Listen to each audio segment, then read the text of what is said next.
Arnaud Filleul, bonjour. France Vallée, un joli nom, poétique, je dois dire, mais on vous connaît assez peu, alors racontez-nous votre histoire.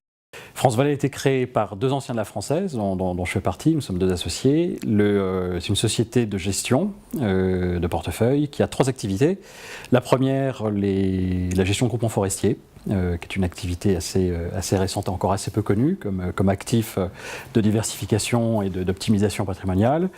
Nous avons une activité de capital investissement également, et qui là est vraiment notre savoir-faire premier, puisqu'on fait ce métier depuis 15 ans, pour des institutionnels et pour des particuliers, avec des FCPI, des FIP. Et dernière activité de diversification, celle-là, on a une activité de gestion de fonds immobiliers pour des institutionnels. Voilà. Alors, on va voyager un peu en France, on va parler forêt. Qui détient des forêts en France? Des vieux ou des héritiers, non?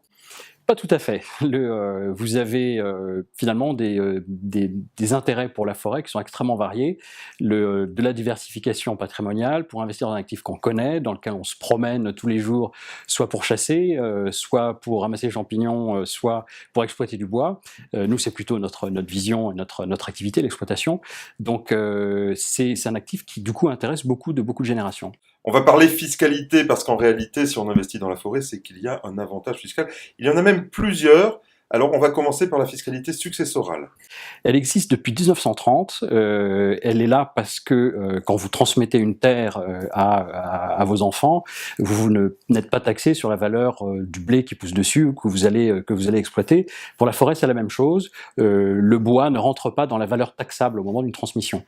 Donc, vous avez une exonération à hauteur de 75% de la valeur des forêts que vous détenez au moment d'une transmission. Succession, d'accord, mais peut-on anticiper dans le cadre d'une donation? Ça marche aussi. Vous avez en plus de ça, vous avez un délai de 2 ans. Si vous achetez des parts, vous devez les conserver 2 ans avant de les transmettre. Si par contre ce sont des parts nouvelles auxquelles vous souscrivez, à ce moment-là, vous n'avez pas de délai de conservation avant de la transmission. Et il y a d'autres cerises sur le gâteau. On pourrait faire un clafoutis tellement il y en a. Donc, on va commencer par l'avantage ISF. Oui, de deux natures. Toujours un petit peu dans le même cadre que la transmission, vous avez une exonération à hauteur de 75% de la valeur de votre patrimoine taxable, et ça c'est pareil, ça existe depuis extrêmement longtemps, depuis l'ISF quasiment. Et par ailleurs, depuis 2009, les forêts ont été rendues éligibles au cadre de la loi TEPA, donc au même titre que l'investissement dans une PME. À partir du moment où le groupement forestier exploite la forêt, il a une activité commerciale, il est éligible à la loi TEPA. Donc je réduis mon ISF de 50% du montant investi et je l'exonère à 100% cette fois de mon patrimoine taxable. Alors, si j'ai bien compris, dans une même opération, on peut avoir 90 000 en TEPA et au-delà, on bénéficie de l'autre avantage. Absolument, et l'autre avantage, il n'a pas de limite. C'est-à-dire que 90 000 € dans le cadre de la TEPA, c'est sa limite, mais l'autre cadre, donc, qui est l'amendement Serrault-Monichon, celui-ci, je peux investir 100 000, 200 000, 1 million d'euros, même davantage. Il n'y a pas de limite au dispositif. Et on reprend une part de clafoutis, il y a même un avantage IR.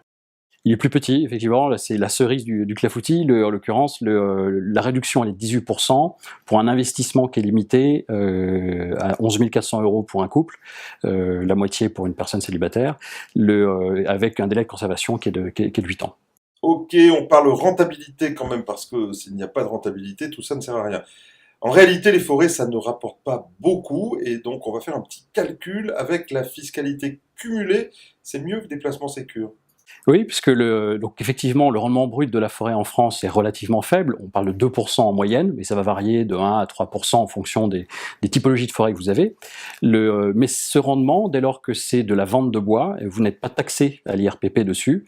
Vous avez un forfait cadastral qui est extrêmement faible. Par conséquent, le revenu de coupe de bois est quasiment net d'impôt.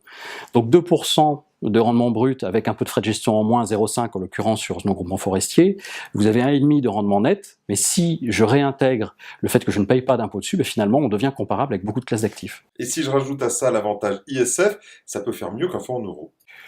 Un peu mieux, beaucoup mieux si on rajoute l'avantage ISF dans le cadre de la loi TEPA, parce que 50% de réduction c'est considérable. Quelqu'un qui a qui paye 1% d'impôt de solidarité sur la fortune, effectivement il rajoute 1% de rendement à sa forêt. Donc on peut dépasser des actifs classiques avec la forêt. Alors pour comprendre enfin, ce sont quoi? Des club deals, des groupements fonciers? Si on veut souscrire chez vous, comment fait-on? Ce sont des sociétés civiles, comme une société civile immobilière, un peu comme une SCPI au fond, donc société civile qui a pour objet d'acheter et d'exploiter des forêts.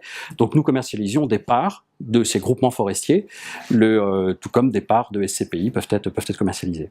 Faut-il être très riche pour acheter une forêt et y a-t-il encore des opérations en cours? Il faut être très riche pour acheter une forêt en direct, parce que ça coûte très cher si on veut une forêt de taille importante. Par contre, dans un groupement forestier, c'est accessible à partir de 5 000 euros quand on parle de réduction IRPP, de 10 000 euros pour la réduction ISF et de 30 000 quand on veut rentrer dans un groupement plus patrimonial, où là on fait un investissement de long terme, de diversification pour préparer sa transmission.